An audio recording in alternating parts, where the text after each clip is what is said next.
Good morning, everyone. It's 9 o'clock. I'm Nancy Mays. I'm going to call the Lake Advisory Board meeting to order. Uh, Please let us rise for the flag salute and opening prayer by Mark McCoy. I pledge allegiance to the flag of the United States of America and to the republic for which it stands, one nation under God, indivisible, with liberty and justice for all. If you please bow your heads. Most holy and heavenly Father, we come before you this day in our great country, in our great community. We ask that you please come down upon us and bless us. We ask you to guide us in the decisions and the outcomes that are allowed to be made by you, our Lord and Savior, Jesus Christ. We thank you for all the goodness that you give us. We ask that you watch over and bless those in the Ukraine who need our help and our support, Lord. We ask all of these things in Jesus' name. Amen. Amen.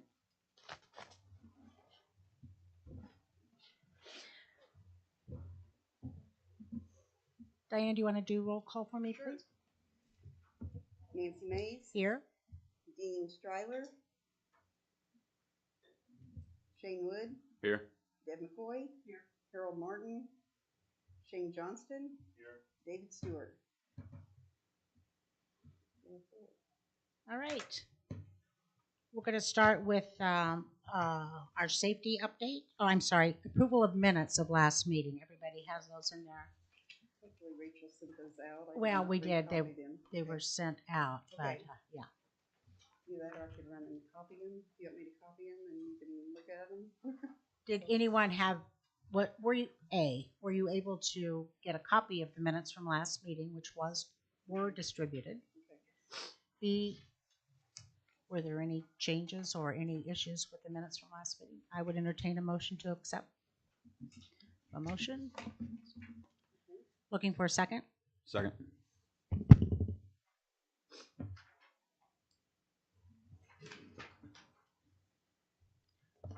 We're going to do this real quick. All in favor, aye. Aye. All opposed, same sign. Motion carries. Safety update, Mr. Graham. At this time, I'm getting ready to pick up the boat for the summer, and we haven't had it during the winter, except for an emergency. And I'm going to move the buoys back into their original position. I'm sorry, it was on. I would be picking up the boat probably on first when I go back full time. Then I'm going to move the buoys back to where they were originally before I put them towards the center of the lake, because people have felt that the boats are crowded more than they were when the buoys were back in the original positions. So I'll be turning them. All of them will move except the ones at the very south end, because the state has told me that we don't move those anymore. The reason we don't go south from where they are is because there's trees under the water that have never been harvested, and they want people to go slow. That's about the size of it. Okay, I have a comment from Harold Martin. Nancy, I am unable to attend on Saturday. I would like to state for the record, I am opposed to any buoy placement other than that currently supported by state law, 200 feet from any permanent structure. If buoys are placed in accordance with this statute, other than creating a north-south quarters in the center of the lake, the safety issues raised at the last meeting will be addressed. Is the intended new placement of the buoys, I, for one, did not know there was a state statute on buoy placement. So, I don't know, can anyone? Harold's the only one that's read it. Yeah. Would you mind contacting Harold and getting the statute? Certainly. Oh, wait, I don't know. Is it in here? Harold, is it in here? No. Okay. No, it's not. We've covered this buoy distance before. but I didn't bring all the notes from all the past meetings, but I didn't think it was 200 feet. So we might need to I was gonna Google it and see. 200 feet from a structure, a permanent structure. permanent structure. I didn't think it was that far, but According to, I am just simply reading the email that Harold sent to me. So I think we might want to check on that at Certainly least will. before we bob the buoys around again. I deal with the state, Yeah. and I have the placement from the original when the lake was formed, and that's where I've put them in the past.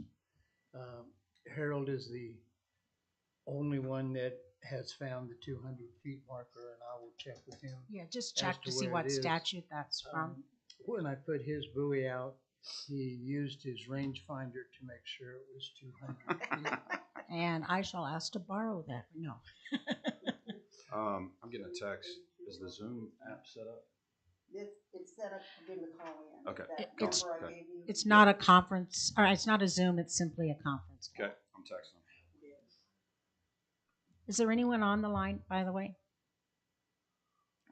You just have to call that number, 724-9910. I would assume It's KSA I'm just going offshore. 32 and 1150. KSA 32-1149. It's like 1149.50. I'd say the 32 must be over lakes. Okay, KSA 32-1149 through 50. Okay. Tom, Man, she has the statute. okay. KSA 32-1149 through 50. I can print them off for you after this. Oh, great. Thank KSA you. 32-1149 through 50. Wait, I'm going to have you come up to the podium. Is this one turn on, Diane? You just have to hit the button and turn it on, and it'll turn red. Under the microphone. There, it's on. Just state your name, please. Dana Davis.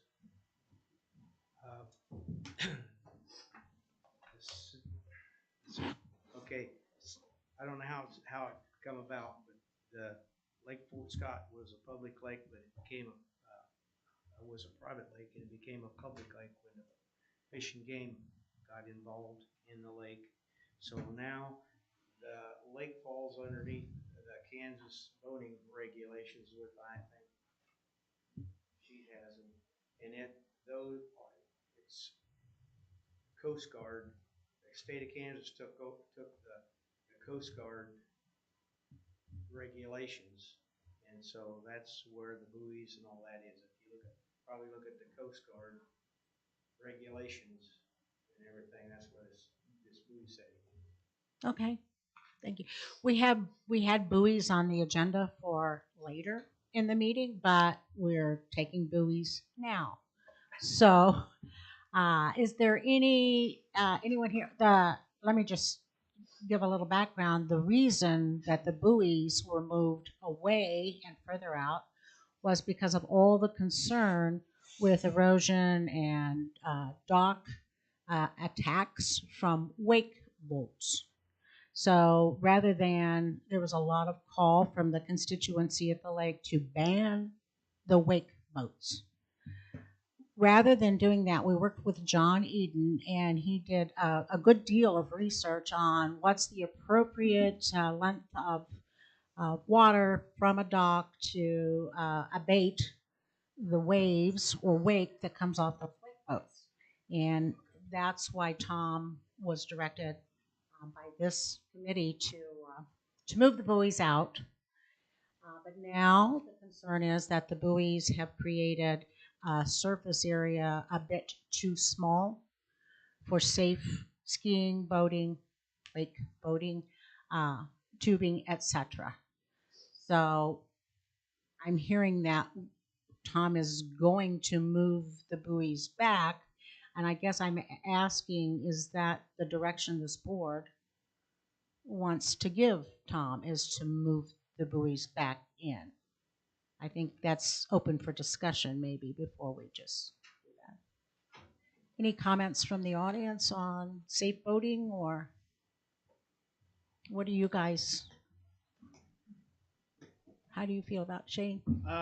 Welcome, by the way, our Thank newest you. board member. I haven't been involved in all of the incidents with how far away they are. I just know being on the lake, if you are tubing, that area at that point does get really congested. I'm not sure what the regulation is on distance between boats going through there, because if you get 3 boats at the same time, it's pretty tight. So I don't know what that regulation is also. I think that's something we need to consider, is what's the regulation on the boats being close together out there also. So Tom, as you say, you're getting ready to move them back in. What distance would you be moving them back into? The original setting when the lake was built. Do you know what distance from the docks or shore that I might is? have a copy of it here. If I don't, I have it out in the truck. I can go get it. Yeah. It was the original setting, and it says it's according to the Coast Guard regulations. Okay, and you can probably look that up in that handy dandy Coast Guard book, what that recommendation would be for him. Yeah. Yeah, see if there's anything in there. Madam Chairman, as a new member here, I'm not sure what my rights and privileges are to interject. I mean, I'm named here as the representative for the county. You have every right and privilege to interject at will. You just don't get to vote. Okay. Excuse me, let me go get those. Okay, that'd be great, Tom. Thank you. I boat quite frequently now. I have studied the information, and just like driving a vehicle, driving a boat, the boat captain must keep their boat in a safe manner while driving. Mm-hmm.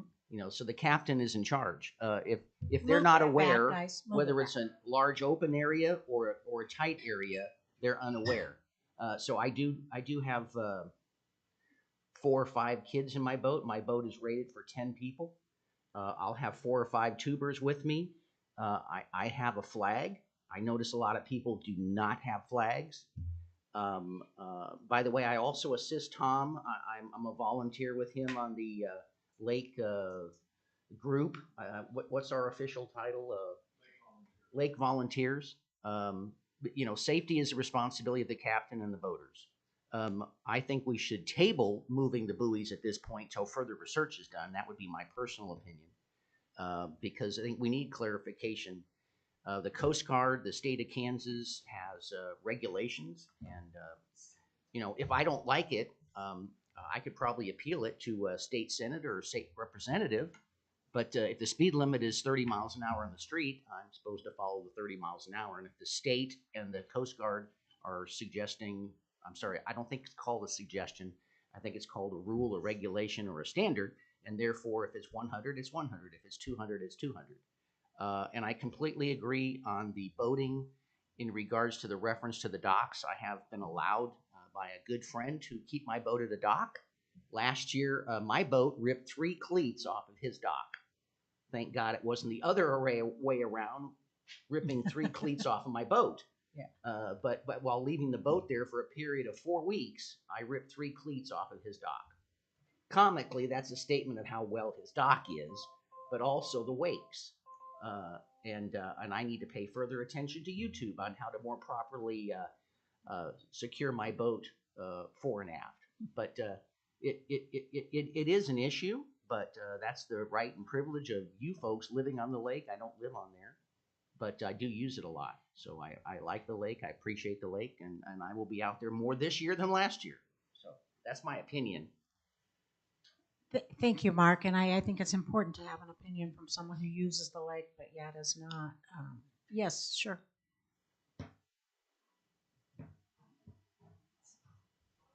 I've been down to Dana's dock, and he has spoken to me. Hey, you can bring your boat and stay at my place. Maybe it won't carry you. Wow. Thank you. That's very kind of you. Dana Davis. No wake. No, his area is much safer because he's in a cove. Yeah, but it's rough down there. Yeah. Okay, the erosion.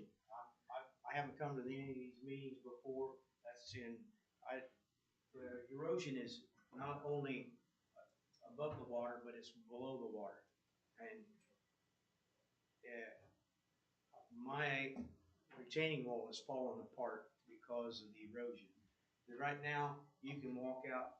I used to be able to walk out at an angle into the deeper water. Now I walk 2 foot and I'm up to my over my waist because it's eroded it, the way the wakes come in. So and I live down at the end of the lake. I'll have to look at paperwork for that. But it's down where the public fishing area is down the south end, and that I have watched that ever since the sewer system came in. I've watched the land erode back since these big boats have come on. I've watched it erode back probably 7 foot. It's back.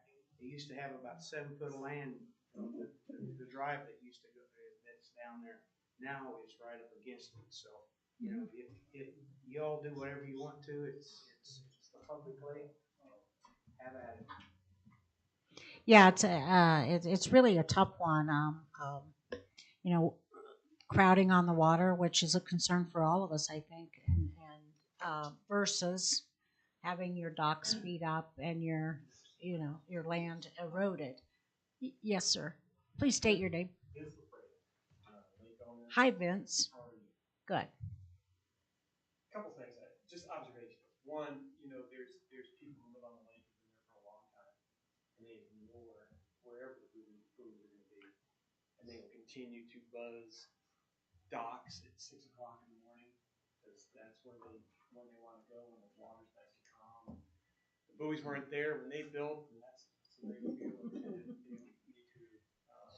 need to pay attention to. But the difference between years past and this past year is that there are more families getting on the lake, there are more kids in the water along the shoreline playing. There's a lot more people doing that along the shoreline than there are on the water at any given time, and it's a lot safer. The safety has been a lot better this past year. We may have shrunk the lake for the boats, but it's been a lot safer for the people who are in the water. And you noticed a lot more people going out on the water this year around their docks because they felt safer about it. And the amount of waves that have been hitting the docks from the boats previously has gone down, I think, a lot. And it's helped a lot because there's been some damage along the way. And I, for one, am very much in favor of keeping the buoys out where they are because I think it's a safer alternative than what we've had in the past. Thank you. Anyone else care to speak on the buoy issue? I'm, back at the board. What are we thinking, and what is our recommendation? If we recommend that the buoys be left as they are, based on comments we've heard here today, and safety issues both ways, safety issues when they're out, safety issues when they're in. I'd appreciate comments or a motion. I agree. I think we need to find out what the regulation is and that be what we use more than anything. I think that's kind of our opinion really doesn't matter when it comes to that, I believe. I think that's the statute. That's what we have to follow. And what she's passing out is the original buoy production. So it'll give you an idea of where they're supposed to be and how they were supposed to be laid out before. And it looks like 100 foot from public docks or boat ramps. That's correct. And currently, Tom, are they Thank at you. 200? Pardon me? Currently, the buoys are set at 200? Not all of them, no. Around 150 right now.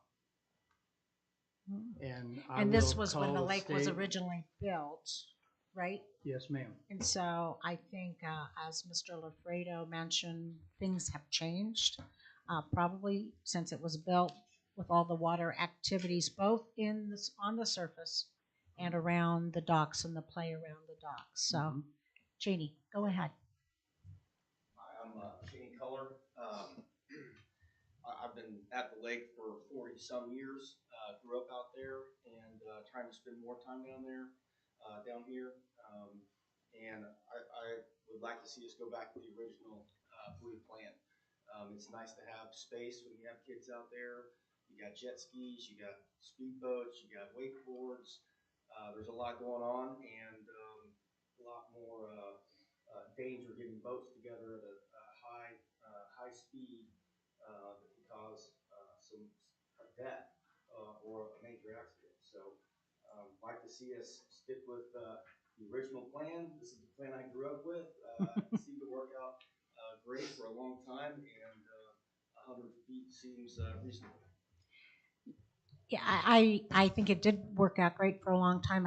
I think it was improvised before we had the number of wake boats on the lake that we do today, which is really what causes the problem. Let's be honest about that. The wakes that those boats put out really does jar your teeth if you're sitting on a dock. Is there a compromise here? Is there, this says 100, we're sitting at 150. Could we try 125? Or if we're setting at 200, could we try, 150? How about, Ourselves up to liability. You know what we want to do. I think it's up to the fish and game and Yep. So if we set them, you think if we set them more towards the water than the minimum requirement that we might be opening ourselves up for something? I think either way. I think we need to be corrected by the state or Yep. the Coast Guard, whoever. there you go. Because if we're too far out and there's an accident, there's some potential Right. on the water, it's potential liability. And if we're too far in, we got liability. Okay, so I would entertain a motion to have Tom get directly with Fish and Game or the state of Kansas or the Coast Guard or the appropriate entity to determine where the buoys are to be placed in a public lake. I would be honored to do that. But I need that in the form of a motion. I motion that Tom gets together with the Coast Guard, Kansas Game to figure out where our buoys need to be placed. Yeah, in the past, when I called them, they never returned my call from the Coast Guard. But I will call the state of Kansas, and he's the man that will advise us. Be aggressive. I need a second for this motion. I'll second that. All in favor? Aye. All opposed, same sign. Motion carries. Thank you, and we can mark buoys off of our agenda down below. Tom, do you have any other safety updates? At this time, I haven't had any problems at all. Of course, it's been cold. Like January, we had 2 nights that were not below freezing. And when the stickers came in for the boats, I was surprised that I've had people call me and need to have their stickers already. And I see the pontoons are showing up at the people's houses now, so we're gonna have spring, So which means get more your boats. stickers on your boats. That's Tom's recommendation. Yes, ma'am. And I carry them with me. Now, when you were out of the room earlier, someone mentioned that not all the boats are showing their flags when they're pulling skiers and or tubers or have a tuber or skier down in the water. Very good. So maybe some extra enforcement on that issue. What we're doing, our volunteers are going to make sure that as each boat comes in, that it meets the regulations and it has what it needs to have. If not, I will tell them they're not welcome at the lake. Or maybe a little concession stand that sold flags for them to purchase. That'd be an idea too. All right. Walmart carries them. They do. That's right. Hey, Nancy, we made some recommendations to the city on fee structure, local, out of state, different permit fee structure. Have they done anything with that? Or is it still just the same? Still the same. Okay. Yeah. Okay. We probably need to review that. I'll search minutes to see what that was. Yeah, it was that, I came to a city commission meeting and So it was presented to you were here the- with me, Yeah. right? I'm positive.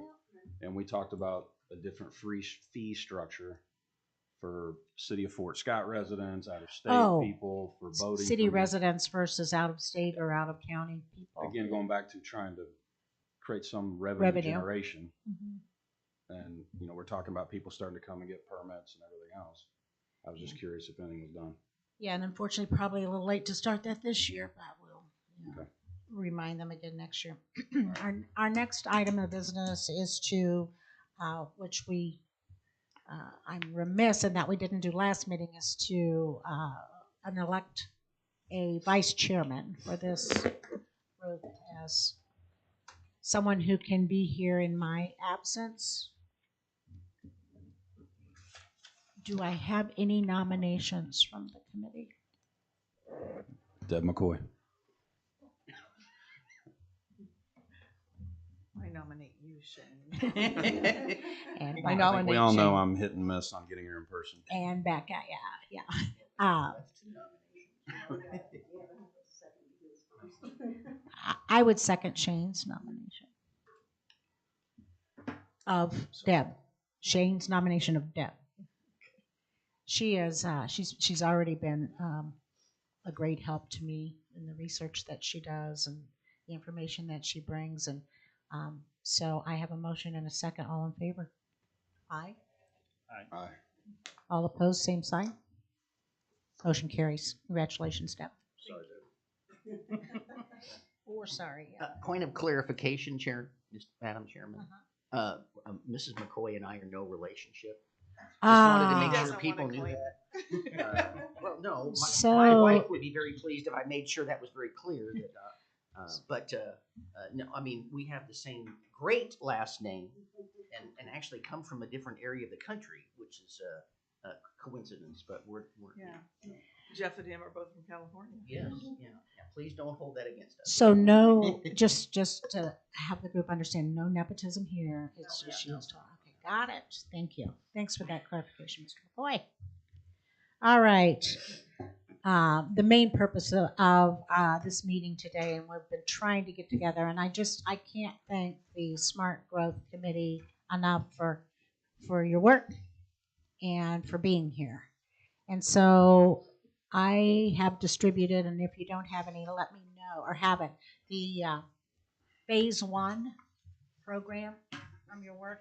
And I want to be clear because I've heard this more than once.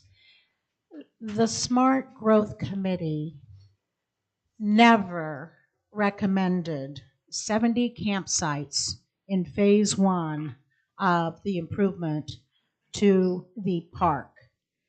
The overall plan has, from the beginning, somehow gone to the commission as here's what we want it now.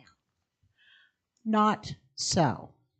The Smart Growth Committee always proposed phases to see what the additional campsites and RV parking does to the crowding on the lake.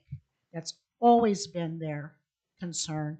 So I really am uninterested in hearing again that they recommended 70 campsites and that's going to crowd the lake. Not so. Agree. All right. Doug. Where's Doug? Everybody, this is Doug Gons. He's Director of Parks and Recreation and Golf Courses and Lakes and everything else for the city of Fort Scott. Doug has provided us with some estimates, and our reason for asking members of the committee to be here today is because we value your expertise in looking at these numbers and these figures that I certainly am not an expert at. No, I think Deb would say she wasn't as well. But to see if we're way out there or if this looks pretty on target. And again, the commission, if you look over here on this board, that's kind of how the commission themselves have prioritized things they would like to see happen, which is not at all outside of what you all have brought to back to the committee. Doug, thank you. You have the floor. Okay, so the city's engineer worked up a scaled down version of the original estimates that were brought to you. In Jason's defense, he's not a camping planner. He's not a RV engineer, or so when he was told campsites should be 20 by 30 or whatever we decided, he was like, hey, there's enough space in here. That's where the 70 came from. It was just him putting pen to paper on it. This is how many would fit in there. So that's where the 70 came from. And the initial design by him was feasibility, not necessarily, what is going to happen. It was just an initial plan. And Jason wasn't in on all the smart growth committee, meetings, these lake advisory board meetings. So he was taking an outside view of the lake projects and things like that. So that's where the Taj Mahal, Confusion. the confusion came from. Yeah, but So, it gets old hearing that and it's right, it's and just not that true. was not a city commission recommendation or anything like that. It was just the city's engineer doing the maximum of what could be done. So Yep. I did go to him and say, let's go back, go back and start over. Let's scale the projects back. Let's do a phased project.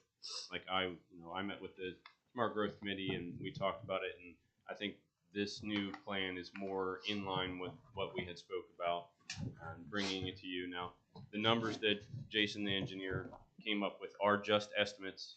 So he takes into, 1,001 different scenarios that could happen, would happen, may not happen. So some of the numbers are probably off, and he will, he would talk to that too if he was here. He would tell you that they're just estimates. So the only way, this is the first stage. You get engineer, you get estimates, then you pick projects, then you get RFPs, and go from there. It would be the process. So the list on the board, we had a commission, and I and a couple other people sat down at a work session, and those were the projects that came up. Water and sewer needs to be moved up under electric, and you can see the little weird line that's there. Because, in my opinion, what I expressed, 5 went to 3 and the others dropped down. 5 Yes. went to 3, and then everything got moved down a number. Just because if we're out there putting in infrastructure, water, sewer, electric, it would be cheaper, mobilization fees, things like that, if we did all of the utilities at the same time, or roughly at the same time. Yeah, that makes sense to you guys, right, Katie? Yeah. Yeah. So, and I even recommended, like, if, say, it comes to doing the water, if we don't have the money to put the electric and the sewer in, that why the rock saw is there to just trench it and then fill the trenches back in. Yes. Then city crews or another, entity or contractor can come in and just dig them back out. That makes sense to me. So just so that we save on mobilization fees and we save on contractor fees and things like that in the future. Try and do these projects in, the most efficient way possible. Right. I know I don't know, Shane, did you provide this stuff to them? No, because I was on the road. We just got it, 2 days ago? I think. Right. So I have not even personally looked at it, other than the map, which obviously was closer to what we thought or visioned as phase 1. right. Just cleaning up things over there and getting utilities over there and that kind of thing. So, and then the crews have already started working on things at the lake. We've cleaned up the shoreline from the swim beach to the public dock area, the boat ramps. We've cleaned up a lot of underbrush and burned off underbrush and overgrowth and things like that over the winter. While you're here, could you go ahead and comment? I've had folks calling me about the trees that were taken out. So could you? Most of the clarify trees that we took down were diseased or dead. We did not take down any live trees or any trees that had life in them. They were a hazard, and for safety reasons, that's why we took them down. Yep. We had a few trees that had, what's considered a widowmaker, hanging limbs and things like that. So for safety reasons, that's why those trees were taken down. And I'd never heard of them referred to as widowmakers. I thought that was the artery in your heart. Does the committee have any questions of Doug while he's here today, or do you have any questions on this program? Did you guys in the back? Okay, sorry. so, and I will let you know that we're not finished with the work. The city's rented a stump grinder that goes on a Bobcat, so we'll be out there cleaning up the stumps that we left over. We should be doing that this coming week or the week after. So I think the decision was made. The city was not going to try to self-perform any of this stuff, right? Or are you still contemplating that? Just asking. That would come down to when we got to that phase of, okay, let's do electric. I have talked to Rural Water. I have an estimate from them as far as where they would bring the line in and set a meter, and then we'd have to come off of that. I don't have it on me. I apologize, but they were going to come across, and they're going to set a meter where the brush pile is. Okay. So we would have to go from the brush pile area around and make a loop like the engineer's proposing. Okay. And then if a decision's made by the city to go forward, because I don't know y'all's process, you would competitively bid this package? The way the process would be is the commission would instruct the city manager to instruct staff to probably draft an RFP, which we would put together a scope of work, and then contractors would bid on that scope of work depending on the project. Okay. And usually the way I do RFPs is, say we did like the whole map, we would itemize out like water lines, sewer lines. That way the commission could pick and choose different contractors based on their fees. Okay. So we It's like wouldn't a do schedule of values they provide with their bids or whatever. right. Okay. Based on engineered real drawings or the schematic? It depends on the contractor and what the city would want to go with. If we were building a structure, yes, we'd have to have engineer drawings. The sewer dump that is proposed, I've talked with the companies that do that, and they would require engineer drawings to, tell us what we needed, pretty much. And I've already spoken with Heartland Electric. The city has to pay a $250 engineering fee to even have them come out and tell us how much it's going to cost. Okay. So, But and that process has already started. I've already filled out the forms and we've paid the $250 deposit. sewer dump isn't part of this original phase one. No, but it Yeah. would be if we're going to put a restroom in, which is number 5, once you move water and sewer up. So it would be advantageous to put in the lines at the same time. And Yeah, then, the sewer line. Right. Because the sewer dump for RVs would have to have a holding tank, and it would have to have a sewer chewing machine. It would Yeah. have to have bar screens. There's a lot into it, so it needs engineered. Right. But doing the infrastructure for that would be part of the sewer problem, But we would have to have it engineered and know what is needed before we put the infrastructure in for that project. Understood. Mr. McCoy. Madam Chair, I have a question. Doug, on here it has pavilion grinder pump and central restroom grinder pump. So each one of these would need their own grinder pump, and what is the purpose of the pavilion grinder pump? So it was asked that there would be a restroom, possibly in the pavilion that is currently there. So that's why that's in there. It can be taken out, like I said, they're just estimates. So But that would be a separate restroom than this. I don't see on the plan where it shows the central, maybe I'm not seeing it, central restroom. right, the central restroom was a phase 2 project. I think is what the Smart Growth Committee and I came up with. Okay. It's on the list as number 5. But where, I'm sorry, I'm trying to get a picture of it here. I know where the pavilion is. That's obvious, and it says grinder. Where would the restroom be located in relationship to the pavilion? It would probably be more centrally located in the area around, in the center, more or less, is what we were talking about. Like I said, and it's in there just as if it's going to be proposed in the future, then infrastructure would be needed in place for it. Okay, thank you. The estimates can be itemized out if we don't. Any bathroom out there, according to the engineer, like all the homes that are out there, each home has its own grinder pump. Mm-hmm. So any facility, restroom, or if it was mentioned once by I'm not exactly sure who, that the pavilion be changed into a concession stand or the possibility of it. So that's why there's a grinder pump for that building. Gotcha. Not Thank that you. it has to happen. This boat trailer parking it's not on the map. Is this that area we talked about over here? It should be on north the map. side of the road.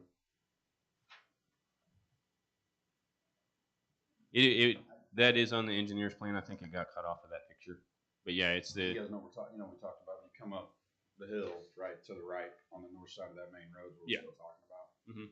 just to get everybody from packing in at that overflow area, basically. and it is recommended by Ag Engineering. They have the dam report that kind of, we're not supposed to park boats in the emergency overflow. So their recommendation was moving boat parking to a different location. So, and that was something that we talked about with the Smart Growth Committee, is creating a parking lot pretty much just what would be the east of where the brush piles are. Right. Okay. And Just wanna that make is on the engineer's plan. It's just not on that picture that was printed out. No problem. Brush piles on city property, right? As far as I know, yes. As the city took into consideration how much, the cost is gonna be repairing those grinder pumps when somebody flushes the wrong stuff down and damages them. That, I can tell you, it's like $800 mhm. each time. So, that's gonna be a hell of a cost. You gotta take in consideration. And have you taken into consideration how long it's gonna take you to get a return on your money? That was one thing I've mentioned at a couple staff meetings that we've had about return on investment, that fees, and we talked with the Smart Growth Committee about a fee structure involved in RV parking, tent camping. Boat I permits. always, boat permits. I always bring up Farlington, because Exactly. you exactly. can't even get on the property at Farlington without paying a fee. Precisely. Right, I understand. Right. I just, And the government can take a loss. Fort Scott can't take a loss. Right, but we're talking about charging fees to mitigate the cost of those things. That's what we're talking about. there are a few commissioners that most of the things that I brought to them was they wanted a return on investment. They wanted to know that, okay, if we're going to spend $100,000, $200,000, what are we doing to try and recoup some of that with revenues? So that's, before we go to them with any of these questions, that's going to be a question from some of the commissioners is, what kind of fee structures, what kind of collection system there's going to be, what all of that's going to come, and it's going to come back to this body. And while I agree, we will try to mitigate, I'm sure the city will try to mitigate all the cost for ongoing maintenance. There are things like the parks, Gun Park, the walking trails that there are no ROI on. They're just there for the benefit and use of the citizenry. So that has to be considered too, that this is a park. We're creating a park, and we're creating it for non-Lake Fort Scott residents. It's for the citizenry. So, and I heard in a city commission meeting that, well, citizens in Fort Scott aren't going to go camp at Fort Scott Lake. Well, I've been querying citizens from Fort Scott, and given the current gas prices and situation with that, there are many who say we would love if there were RV parking and campsites. We would love to camp at Fort Scott Lake. Oh, I totally agree. It's, I have a family, and what's referred to as a staycation. We could go to the lake and camp, and I live swim and just a few miles from the lake, so Yeah. I totally agree with you. I think it will be good for the community as well. Is there any follow-on collection method for all this stuff? There, on behalf of the city, I'm still a city employee through Monday. Yes, there has been discussion on that. So, can I give you any specifics? There are no exact specifics because it entails, number one, we talked about it. Well, you'd have to hire somebody. So, what is that person? What does it look like? What are their hours? And then we're back to the fee structure. What fees are we in? So there are, say Monday's my last day with the city of Fort Scott, and I am honored and privileged to have served for the city.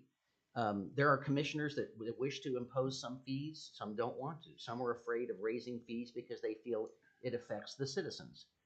Okay, so they're on both sides. you have to find a modicum of comfortability because there's a cost to operating things. Having owned and operated a business and been in a corporation for many years, you have to get a return. And the thing that people forget to do, have forgotten to do in our community, and I'll probably get blasted for this now, but okay, the riverfront, the lake front, the walk out there, we have to have a full-time employee for the city of Fort Scott who has to maintain the riverfront. And so by doing this out here at the lake, please remember that somebody is going to have to maintain this property. And Tom's position is lake patrol officer. It's not ticker taker, you know. So what is it? So anyhow, I think this committee should make recommendations to the commissioners and should come with recommendations to encourage the city commission to make a decision on how we go forward, how the community goes forward, the lake residents, the citizens, Bourbon County, everybody, because this affects us. And so getting a return on our cost, I think, is important. There's been conversations about raising the fees for RV sites. How do you do that? Well, you can have a secure box out there. Secure box without, again, follow-up doesn't do any good. The golf course is open 7 days a week, 7 a.m. to 6 p.m. If it's Saturday or Sunday or any day, go to the golf course. Why are you going to the golf course? Because you can pay your fee there. You can register your boat there. You can get your boat permit. You can't. You're shaking your head. I'm shaking my head. That's not the way I would do it. Okay. Well, I'm telling you what was discussed. Right. But there's very easy ways. Okay. The easiest way to do it is to do it through technology. Yes. You have people, you number your lots that are out there. You have everybody do it online. And all it requires is you set up standards. You know, it's check in at this time, check out by this time. If your RV is there at this time or anytime past that, it's not the right registered, license plate. If your license plate is there past that time, you get charged another day or a fee for not leaving in time. Then, because you might have somebody come in right after that, then if they're there past their time, you have to get law enforcement, whatever. That's a great suggestion, and that's what you take forward to the city commission and say, can we do this? Why can't we do it? Yeah. State parks are online. Yeah. So I can imagine you could print that, but someone has to police that. So. There's got to be someone there one time a day. We have to go by there and just make sure everybody checked out. We had an honor box there for years, and about 5 years ago, I took the honor box down because they were stealing my $5. Yeah, the honor And box is not gonna therefore, work. I Your system collected it eliminates that. myself. I like that. So that way we had personal contact with everybody, and I made sure everybody paid. No one has beat us out of any camping fees so far. Because you're there to collect. All right, Doug, thank you. Any further questions of Doug? Doug, thank you for giving up your Saturday with your family to be here with us. Appreciate it. So where do we go from here? That adds to anything else you got there. It's campsites.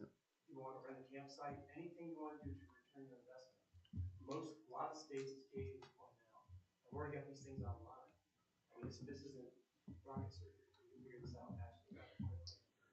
So, yeah, thank you. We'll do some research into potentially making a recommendation, as Mark has suggested, which I agree. Unfortunately, our recommendations of late have been totally ignored. Yeah, so I guess one of my questions is, I feel like we meet and work in a vacuum, then somehow this gets presented to the city commission, and then they do whatever.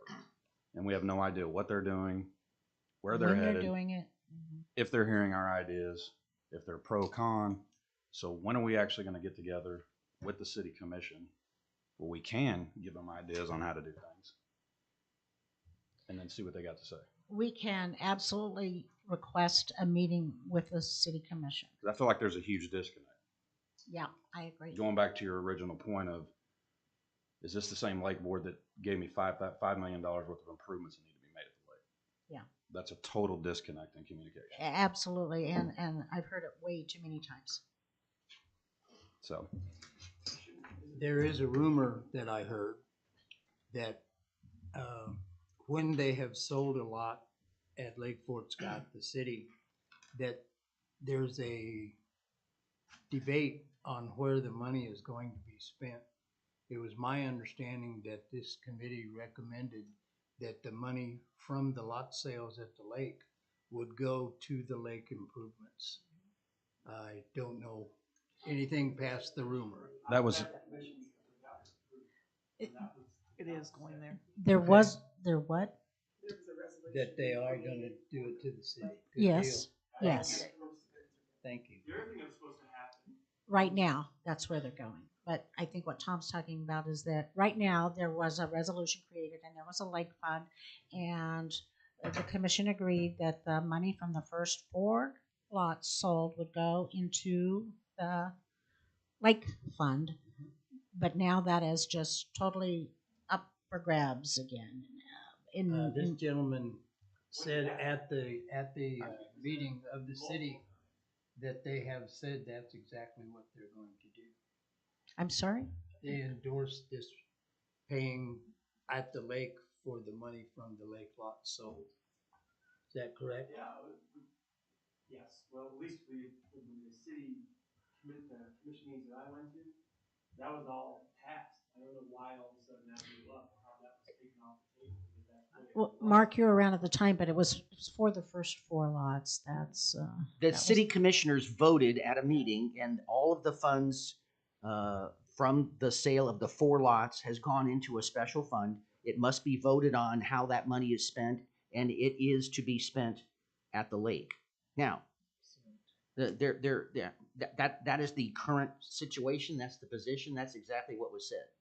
I will tell you that based upon this government and any government, if there's a change in the commission and they choose to vote to do it differently, they can do that. That's why the voice of the people needs to strongly and consistently come to the meeting and make your voices known, that the Lake Advisory Board feels that you're not paying attention to us.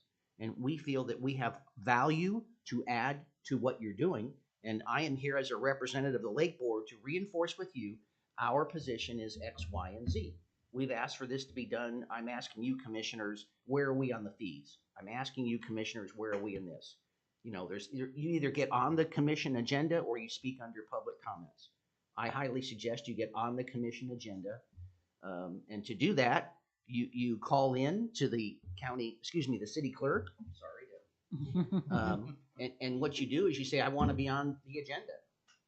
And actually, our chairman should do that for you and say, we want to be on the agenda. We want to speak in regards to this topic. and we can do that. I simply cannot be at every city commission meeting. And I don't think you need to be at every commission meeting, but you can watch it on Zoom and watch what happens, yeah. and it's already happened. Vince, real quickly, Mark, are you aware? Because I have some notes from meetings, but has there been a decision by the commission to sell more lots on the other side of the lake? Has that been a decision made? I don't believe a voted decision has been made. There's been lots of conversation. Right. There's wishes, and they want to sell more property, but they can't come to a consensus on exactly what lots, exactly what positions, and so forth. And I think what also needs to be very seriously taken into consideration, is it a waterway? What is the other terminology for it? I'm sorry. Watershed. Okay, waterway, watershed. You can't sell that. Yes, sir. Yeah. Yes. Yeah. Yeah. Yes. So again, they have to have it surveyed. And so that's be the first step. If they want to sell something, they have to have it surveyed, because you can't sell something. I'm going to recognize Mr. Lafredo, and then I'd like for you to come to the podium. Yeah, just wanted to pass a comment that anytime the lake has come up on the agenda by the city, we have had representatives at the table. Precisely. Let me just point that out. So I appreciate your comments about wanting to attend, but it's another thing when it all of a sudden pops up as an agenda item without the public knowing about it, to be there to make comment. So I would actually push it back on the city to make sure that they're going to have the lake as a topic on the agenda, that it get placed on there so that lake residents have the opportunity to have public comment. So I think it starts there with the city commission doing their job first to make sure that they inform the community that has elected them to do their job.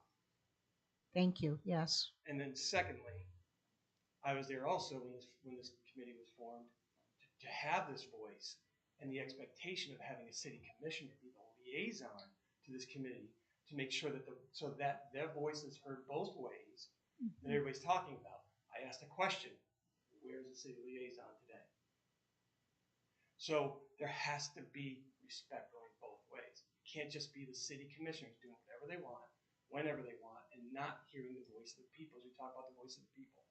Here's the people. Where's the commission? He's an ex officio. He's listed on here, and he's not here today. And if he's not here today, he can't be here today. Commissioners need to get somebody to be their proxy while they're not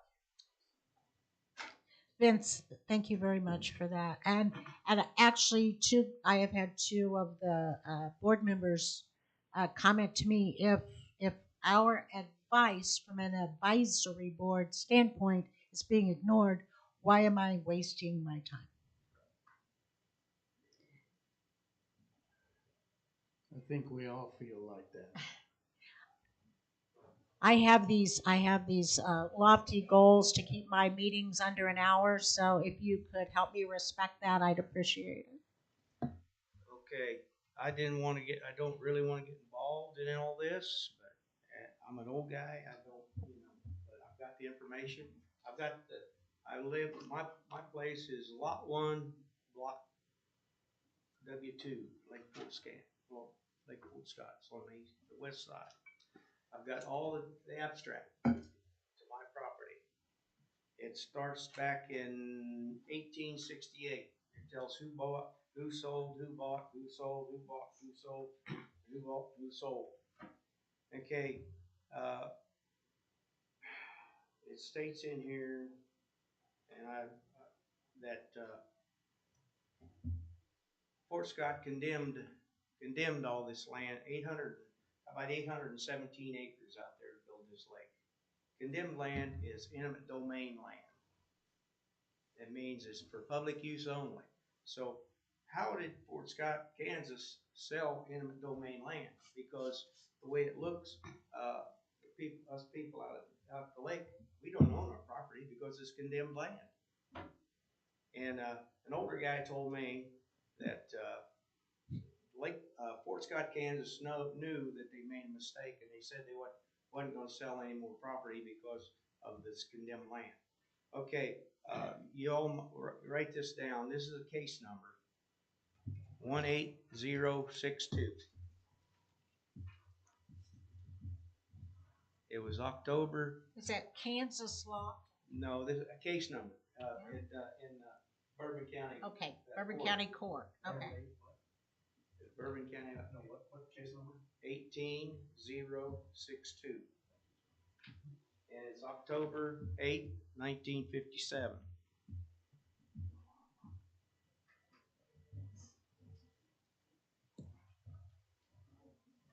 And I don't really want to get totally into it too long because it's public, whatever.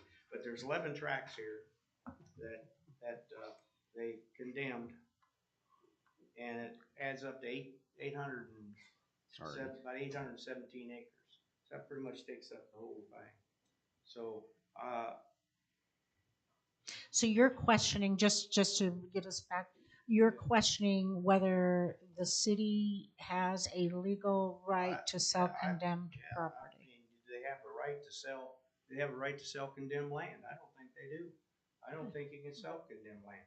I'm not a judge or lawyer, so Or land attorney. Okay. Yeah. Are you a biologist? No. More information. More information. August 19th to 1966. On my property, it was a 20-year lease, and it ran until 86. The lease was $1,500.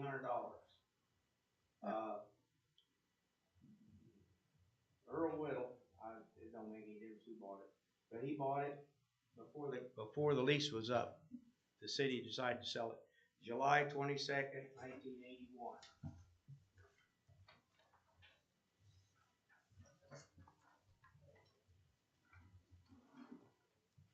I just wanted people to get them, I want to get the information out there so other people can. That's know what's interesting.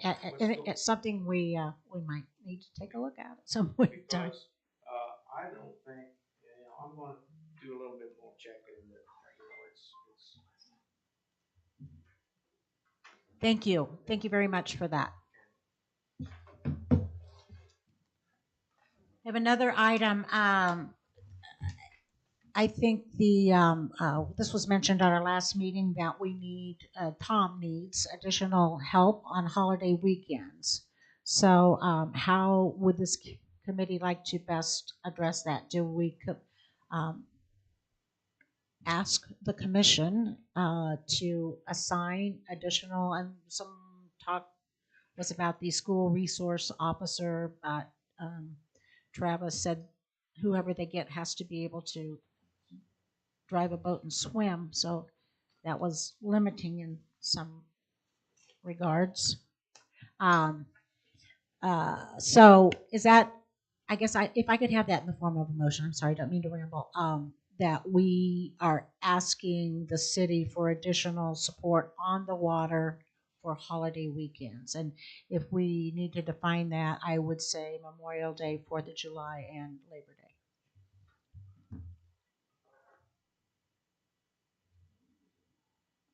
And the city's gonna provide those resources? Is that what we're asking? We're asking the city to provide those resources. Okay. Could I have that in the form of a motion? I motion that. Did you get the motion? I second it. Thank you. We have a motion for the city to, or petition the city for more help on holiday weekends. All in favor say aye. Aye. All opposed, same sign. Motion carries. Is there anyone on the phone that would like to make a comment or has a question? All right. The committee, do any of you have comments or items you wish to bring forward? I had a question. These are from people who've reached out to me. Who has responsibility for the inner roads? We don't, well, we do have those on the east side, but on the west side, there are a lot of roads that come off the main road and come back through to the properties. And the question was asked of me, who has responsibility for those? Is it the county or the city? I can answer that. The city is responsible for from Indian Road to the end of the first south end of each park. Everything past that point is the county's. Even the inner roads? Yes. Okay. All right. I'll let her know that. Downstairs says so for each, and the city says it's not a road, so it's, and the county says it's not a road, and it's up to the homeowners to maintain it. We used to have, they turned around and, it was like a 10-year, payment. They went in and blacktop all of those roads on, I don't know about the east side, but the west side was all blacktop. And I think I paid like 2 years until it was up. Okay. All right. That was So you believe they're private roads, those inner roads. I can certainly see that. That's what the city and the county says. So if I'm just, if they don't want to own those, maintain those, us homeowners can go ahead and put gates up and have everybody have an electric gate to go in and out, and we can stop all the traffic coming in, and we won't have any trouble at all. We can let the fire department and all the emergency personnel have the code to get into the gates. Just Okay. if they don't want to maintain it, a homeowner might be able to maintain it herself.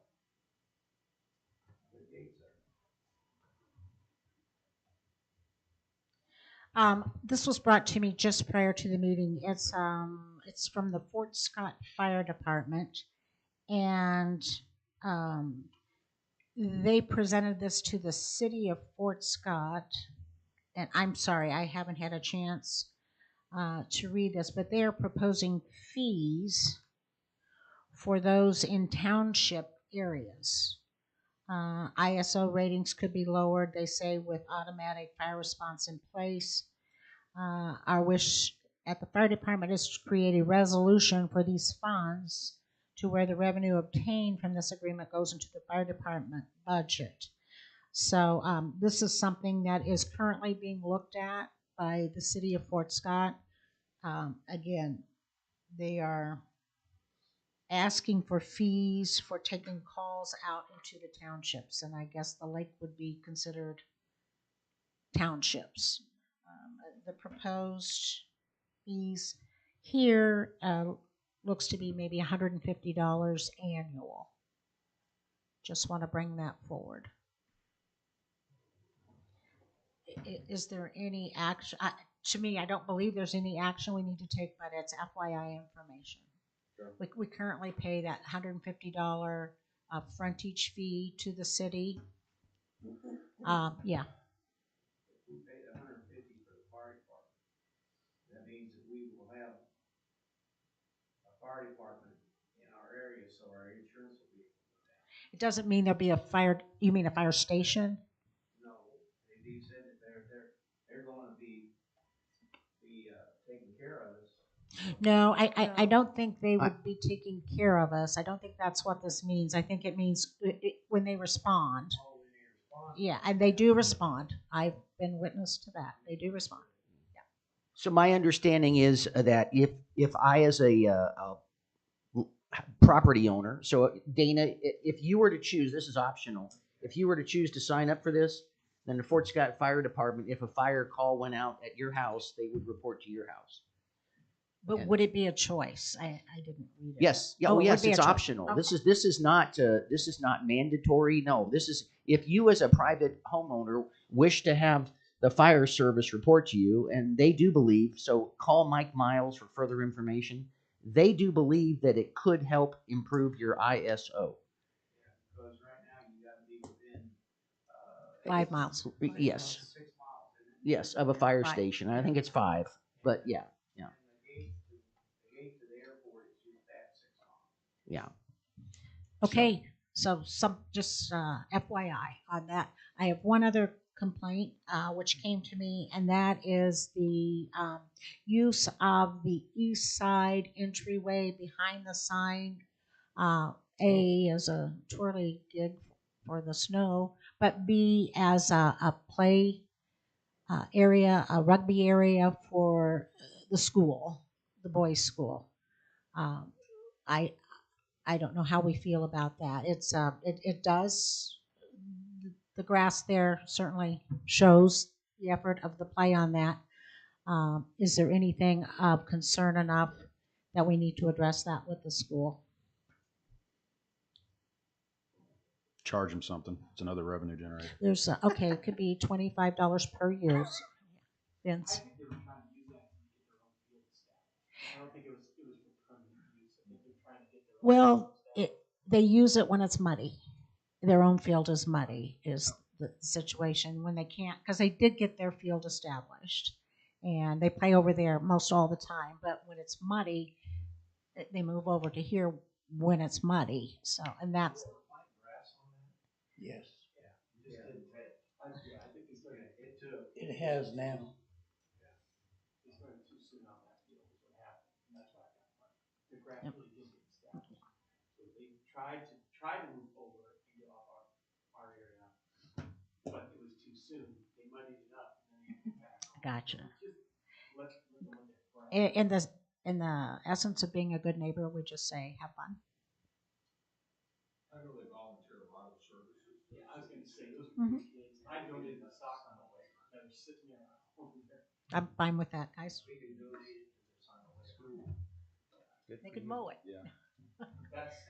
Okay, any other? The only thing that, yeah. There you go. Katie, are you an attorney in another life? Yeah. No, but for use, kid sprains his ankle, so if you don't feel weren't taken care of, you know, having actually done a little bit of Yeah, recreational law. good point. Good to sue.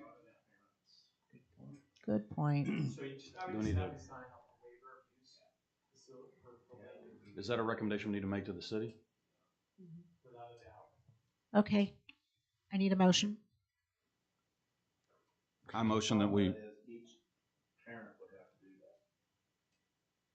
So is it going to be easier just to say don't play there? School can waive it, but a disgruntled parent can go around. Very good point. That's Just put an indemnification clause in that agreement. The school hasn't indemnified. well, and the city's got an attorney, right? He can get involved in drafting with that. just say, okay, so yeah. The motion should state that this advisory board is recommending to the city commission that they create a vehicle with St. Martin's Academy that exempts the city from lawsuits as it relates to use of the public use area at East Side Lake Port Scott. I met with some of the boys from the school. I need night a second before on that last. motion I'll before. second it. All right, now go. I'm sorry. No, go. I met with some of the boys night before last and apologized for the tracks that have been put in there in our land. There's a $20 reward, I said, for anybody you guys find that's driving out there, because you have to be there to catch I'll them. make that 100. I've been waiting for them for 7 years and I've never caught them. But every now and then they get out there, and so when the boys run across there, there's ruts. Yeah. Sir? That's not gonna twist an ankle. I'm gonna Exactly right. I'm gonna call that question. So all in favor of that motion, say aye. Aye. All opposed, same sign. Motion carries. Any further discussion today? I'm trying to respect your hour time limit, but No, it's fine. We had some good stuff to talk about today. I feel like there's a huge disconnect between this board, the Smart Growth Committee, and the city. So I don't know how we solve it. I think it's up to us to solve it because, quite frankly, they're not going to solve it. So I'm asking the question of everybody out here, everybody up here, is that how do we get better at communicating with the city? Have a standing agenda item every single time on their agenda. Every single time, even if you're reporting what little you have to report on that standing agenda item on their city commission agenda, being on their side, because you're sitting there and talking. Because do they meet weekly? No, Bi-weekly. first and third Tuesdays of the month. Could we take turns just being here at those meetings? Yeah, I think we have to do something because I was thinking about the fire station thing. I mean, I thought there was a big insurance thing about adding some fire hydrants. Has that ever happened, or is that falling on deaf ears and nothing's happened? And that was going to lower insurance. I mean, so there's a lot of things that keep getting kicked back up that I feel Yeah, are good and I ideas can on tell this, you from that- this board or our subcommittee, and they just die. Yeah, I'm within 100 yards of a fire hydrant, and I'm an ISO 10. So Where do our property tax go to? the county. To the county. Yeah. Not the city. Our property taxes go to the county, which helps the county keep the taxes lower for everyone in the county, including the people who live in the city. They also pay county taxes. So it's very good that our taxes are collected by the county to keep the city residents' taxes low. And the fire department is the city's. That's a separate, well, this fire department is, but we have our own fire district. Scott Township. Scott Township, Yeah. It's on its own. Yes. yes. Yes. And they're a taxing entity as well. Yeah, you pay taxes on that too. Yes. Sorry. Then they want us to pay extra from the. This is the city of Fort Scott Oh, I see. It's- asking us to pay. Yes, it's what would you call it? It's just like insurance. If you like a if you want to concierge upgrade your service. it's a there you go, concierge service. Yeah. So over in Nevada, Missouri, the rural fire department, you sign up. If you don't sign up, your house burns down. So, Well, that's not really but this is different. volunteer. Well, but it's fire services, and if you pay for it, you get it. If you don't, you don't. But that's how they do it over there. You have fire services. I'm in the county too. I'm in the same Scott Township. You know, I think they do a very good job, but they're all volunteers, and it's very difficult to get volunteers these days. I'm also the community emergency response team person for Bourbon County. I go to their meetings. I go to trainings. It's very difficult to get volunteers. I tell you, the city of Fort Scott struggles to staff the fire department and the police department. So imagine being a volunteer for Uniontown Fire Department, which was taken over by District 3 because they couldn't staff it well enough, in my understanding. So it's a very difficult situation. But in the essence of time, Madam Chairman, I have one more comment. How would they plan on getting that information on that out to the like residents? Like they're talking about doing this about that extra $100. It's on the, I pulled it off of the minutes of a meeting, the last meeting that they had. You can go online and go under agendas. And surely if It's that, at the very end. I mean, there's 100. surely if they create that ordinance, they will have to notify every Yes. person. And it's And not. it's still in development. This was just a yeah, proposal. it's just a proposal. I think you could Proposal for them to. Just a heads up, this might be coming around.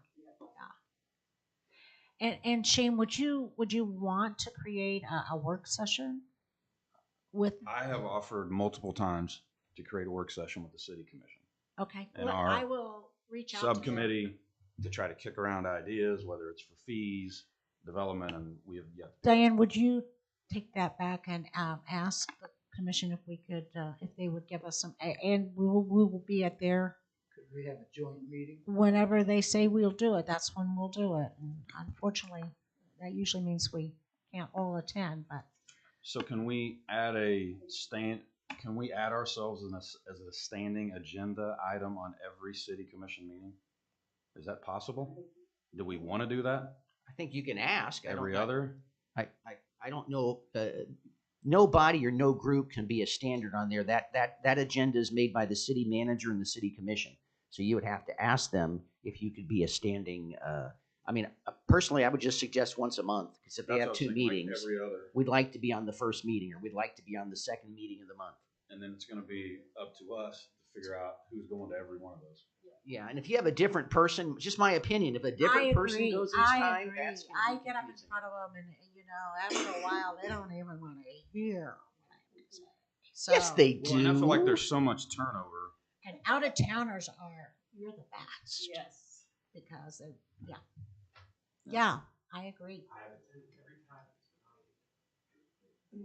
Okay, so that's another request, is that we could be on the agenda once a month, standing. Any other? You want the first or the third? I'm just asking. No, It doesn't matter, either one is fine. April 5th is the next commission meeting. Well, let's It's go with the meeting Monday, let's go with April 5th and the first Tuesday for the first meeting from then on. Any other questions, any other comments, anything else from the floor? The committee? I would entertain a motion to adjourn. We've been meeting every 3 months. Is too far out? Do we need to meet? Well, I mean, this time we met monthly because we had the other business to talk about, and then we got the smart growth folks here for this. So Q2 we could go we could go 2 months instead of 3. Yeah. I know your schedule gets very difficult. Well, and I feel like, the less frequent we meet, the more chance there is for things to not get done or decisions to be made that maybe we don't necessarily agree with, which seems to be the trend. And we can always do PRN or meetings that are called. I mean, we can set a meeting date, but if we feel like we need a meeting prior, we can always gather the group. As long as, Diane, how long? 3-4 days? What is your publication requirement? She has to publicize it because it is a public meeting. I'd like to suggest we meet before 3 months, and I think we should meet before the summer. So I think May, I would suggest sometime in the first couple of weeks of May. That's just my opinion. Okay. Yeah, maybe we can touch base on your help for Memorial Day and all those kind of things before it really gets going. Sounds good. Sort of. Oh, and I had another agenda item. I'm so sorry. People are asking me, when are we going to shoot our fireworks at the lake? And I said, I don't know. I bring it up to the committee. Sunday night is the 3rd. It'll probably be a long weekend, Saturday, Sunday, Monday for the 4th. The 4th is on Monday. Will people be around to shoot Monday night, or do we want to say, hey, I'm shooting on Friday night or Saturday night, Sunday night? Sunday night? I think Sunday night works good.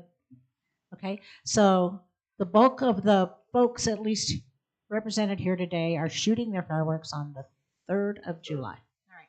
Okay. Perfect. Yeah, we talked about that, and let me tell you, it's gone up. I belong to the Elks, and we sponsor the city fireworks shoot, and it's gone from $6,000 to $10,000 just year to year. So I think because they're made in It's because all the fireworks are out in the China. ocean somewhere on a boat. perhaps. Floating. So we went back to just let everybody shoot their own and boats on the lake and have fun. All right, so meeting in May. Are you picking the date right now? Yeah. You look at your calendar because It's all driven off baseball, but if we got a tournament, I can call in. It's hard to hear yeah, you guys when you're not here. May 14th. May And 14th. Shane, I'm sorry. So the commission is looking at getting new microphones. The problem is not the microphone, it's where the person speaks. And so I will tell you, no matter what, if you or I don't speak into the microphone and I just automatically start talking like that, That's what it is. I mean, it's very hard to follow. Yes, it's humans, and we're fallible. So that's why I focus on speaking into the microphone, because I would bet somebody out there, no one's responding to us. Is there anybody on the phone? Can you hear me? Nobody. So, Oh my pretty God. sad. The county didn't know what they did to us, did they? Did you say the 14th? The 14th. Yeah, I'm good. Oh my gosh. Boom, chakalaka. 14th, May 14th. Now, is this at Nancy's house? Is that where we're meeting? Well, I would love to have you meet at my house, but we have to be where they can. Oh, okay. So here. Here. May Sounds 14th. May 14th. Got it, Diane? 9. And you would still like a work session before that sometime? Yes, we would. I think we need that as soon as sooner the better. Yeah. I will get with the city manager on Monday. Thank you for being our representative Diane. here today. I need a motion to adjourn. Or did we already do that? Motion to adjourn. Anyone? I motion to adjourn. Second it. All in favor? Aye.